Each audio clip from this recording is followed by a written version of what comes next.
বাংলা ভাষায় মোট 50টি বর্ণ আছে, যার মধ্যে 11টি রয়েছে স্বরবর্ণ, যেমন অ, আ থেকে ঔ পর্যন্ত, এবং বাকি 39টি ব্যঞ্জনবর্ণ রয়েছে। বাংলা ভাষায় স্বরবর্ণের সংক্ষিপ্ত রূপকে কার বলা হয়? মোট 10টি কার চিহ্ন রয়েছে। স্বরবর্ণ রয়েছে 11টি, তার মধ্যে অ এই স্বরবর্ণটির কোনো কার চিহ্ন হয় না, তাই অ বাদে টোটালে রয়েছে 10টি কার চিহ্ন, যেমন আকার, হ্রস্বইকার, দীর্ঘইকার, ঔকার ইত্যাদি। বাংলা ভাষায় মোট 6টি ব্যঞ্জন ফলা রয়েছে। ফলা কাকে বলে? ব্যঞ্জন বর্ণের সংক্ষিপ্ত রূপকে ফলা বলা হয়। যেমন রয়েছে ব ফলা, ম ফলা, অন্তস্থ জ ফলা, র ফলা বা রেফ ফলা, ল ফলা এবং দন্তন্য বা মূর্ধন্য ফলা। বাংলা ভাষায় মোট 37টি মৌলিক ধ্বনি আছে, যার মধ্যে 7টি মৌলিক স্বরধ্বনি, যেমন হ্রস্বই এ, আ, অ, ও, উ, এবং 30টি মৌলিক ব্যঞ্জন ধ্বনি রয়েছে, যেমন ক থেকে হ পর্যন্ত বর্ণগুলো, এবং ডয়সনর, ঢয়সনর রয়েছে। বাংলা ভাষায় মাত্রাহীন বর্ণ রয়েছে 10টি, যার মধ্যে 4টি স্বরবর্ণ রয়েছে এ, ঐ, ও, ঔ, এবং 6টি রয়েছে ব্যঞ্জন বর্ণ অঙ্গ, ইয়, খণ্ডত্ব, অনুস্বর, বিসর্গ, চন্দ্রবিন্দু। এছাড়া 8টি অর্ধমাত্রা বর্ণ রয়েছে রি, খ, গ, মূর্ধন্য, থ, ধ, প, তালব্য শ। এবং বাংলা বর্ণমালায় পূর্ণমাত্রা বর্ণ রয়েছে 32টি, যার মধ্যে 6টি রয়েছে স্বরবর্ণ অ, আ, হ্রস্বই, দীর্ঘই, হ্রস্ব, দীর্ঘ, এবং 26টি রয়েছে ব্যঞ্জন বর্ণ, যেমন ক, ঘ, চ ইত্যাদি।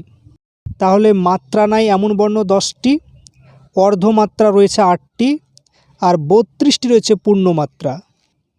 ক থেকে ম পর্যন্ত যে 25টি বর্ণ রয়েছে তাকে স্পর্শবর্ণ বা বর্গীয় বর্ণ বলা হয়। কারণ কি? কারণ এগুলো উচ্চারণের সময় জিভের কোনো অংশের সাথে কণ্ঠ, তালু, মূর্ধা, দন্ত বা ওষ্ঠ স্পর্শ করে উচ্চারিত হয়, যা ফুসফুস থেকে আসা বাতাসকে বাধা দেয়। এই যে 25টা বর্ণ রয়েছে সেটা 5টা বর্গে ভাগ করা হয়: ক বর্গ, চ বর্গ, ট বর্গ, ত বর্গ, প বর্গ। তালব্য শ, মূর্ধন্য ষ, দন্ত স, হ এই 4টি বর্ণকে ঊষ্মধ্বনি বা শীর্ষধ্বনি বলা হয়, কারণ এই ধ্বনিগুলো উচ্চারণ করার সময় শ্বাস যতক্ষণ খুশি রাখা যায় এবং শ্বাস প্রশ্বাসের সঙ্গে ঘর্ষণ সৃষ্টি করে উচ্চারিত হয়, তাই এদেরকে ঊষ্ম বর্ণ বলা হয়। অযোগ বাহু বর্ণ কোনগুলো? অনুস্বর ও বিসর্গ, এগুলোকে বলা হয় অযোগ বাহু বর্ণ।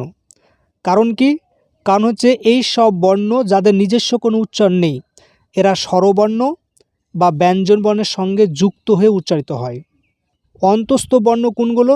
অন্তস্থ জ, র, ল, ব, এদেরকে অন্তস্থ বর্ণ কেন বলা হয়? কারণ হচ্ছে স্পর্শবর্ণ ও ঊষ্ম বর্ণের মাঝামাঝি অবস্থানে থাকে এরা, এবং এদের উচ্চারণ স্বর বা ব্যঞ্জনের মধ্যবর্তী ধ্বনির মতো হয়, তাই এদেরকে অন্তস্থ বর্ণ বলা হয়। অনুনাসিক বর্ণ কাকে বলে? অনুনাসিক বর্ণ হলো সেই সব বর্ণ বা ধ্বনি যা উচ্চারণের সময় ফুসফুস থেকে আসা বাতাস মুখ ও নাক উভয় পথ দিয়ে বেরিয়ে আসে এবং উচ্চারণে নাসিকার বা নাকের সাহায্যের প্রয়োজন হয়, যেমন অঙ্গ, ইয়, মূর্ধন্য, দন্তন্য, ম। এগুলোকে নাসিক্য বর্ণ বলা হয়, অনুনাসিক বর্ণ বলা হয়, আবার নাসিক্য বর্ণ বলা হয়। এবং বাংলা বর্ণমালায় অঙ্গ, ইয়, মূর্ধন্য, দন্তন্য, ম, অনুস্বর, চন্দ্রবিন্দু এই 7টি বর্ণকে অনুনাসিক বা নাসিক বর্ণ হিসাবে গণ্য করা হয়। ঘোষধ্বনি কাকে বলে? যেসব ধ্বনি উচ্চারণ করার সময় স্বরতন্ত্রী কাঁপে বা অনুরণিত হয় সেগুলোকে ঘোষধ্বনি বলে। উদাহরণ কোনগুলো?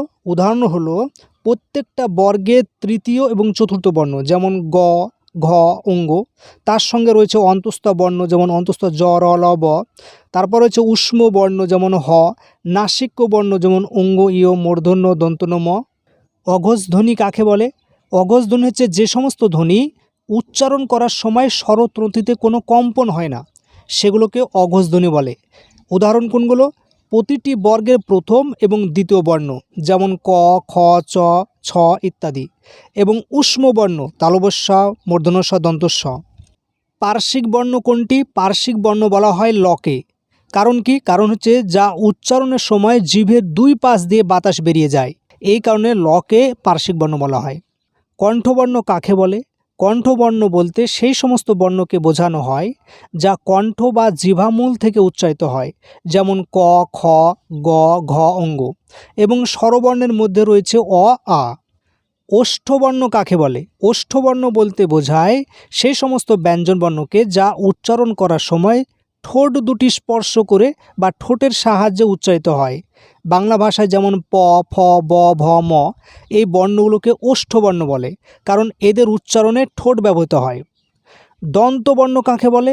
দন্তবর্ণ বলতে সেই সমস্ত ব্যঞ্জন বর্ণগুলোকে বোঝায় যেগুলো উচ্চারণের সময় জিহ্বার ডগা ওপরে পাটির দাঁতকে স্পর্শ করে বা তার খুব কাছাকাছি গিয়ে বায়ু প্রবাহে বাধা সৃষ্টি করে, যেমন ত, থ, দ, ধ, দন্তন্য, ল, দন্তস্ব ইত্যাদি। তালব্য বর্ণ কাকে বলে? তালব্য বর্ণ হচ্ছে সেই সমস্ত বর্ণ যাদের উচ্চারণ করার সময় জিহ্বার মধ্যভাগ, জিহ্বার অগ্রভাগ ও ওপরের তালুকে স্পর্শ করে বা তার কাছাকাছি আসে, যেমন হ্রস্ব ই, দীর্ঘ ই, চ, ছ, বর্গীয় জ, ঝ, ইয়, অন্তস্থ, তালবস্য। তাড়নজাত বর্ণ বা তাড়নজাত ধ্বনি কাকে বলে? তাড়নজাত ধ্বনি হচ্ছে সেই সমস্ত ব্যঞ্জন ধ্বনি যা উচ্চারণের সময় জিহ্বার অগ্রভাগ বা উল্টো পিঠটা ওপরের দন্তমূলকে দ্রুত একবার আঘাত করে বা তাড়িয়ে নিয়ে যায়। বাংলা ভাষায় ডয়েষ্ণ র বা ঢয়েষ্ণ র এই দুটো বর্ণকে বলা হয় তাড়নজাত বর্ণ। এদের উচ্চারণ ধ্বনিকে বলা হয় তাড়নজাত ধ্বনি। অল্পপ্রাণ বর্ণ কাকে বলে? অল্পপ্রাণ বর্ণ হলো সেই সমস্ত ব্যঞ্জন বর্ণ যা উচ্চারণ করতে কম বাতাস লাগে, যেমন বর্গীয় বর্ণের প্রথম ও তৃতীয় বর্ণ ক, গ, চ ইত্যাদি। মহাপ্রাণ বর্ণ কাকে বলে? মহাপ্রাণ বর্ণ হলো সেই সমস্ত বর্ণ যা উচ্চারণ করতে বেশি বাতাস লাগে, যেমন বর্গীয় বর্ণের দ্বিতীয় ও চতুর্থ বর্ণ খ, ঘ, ছ, ঝ ইত্যাদি।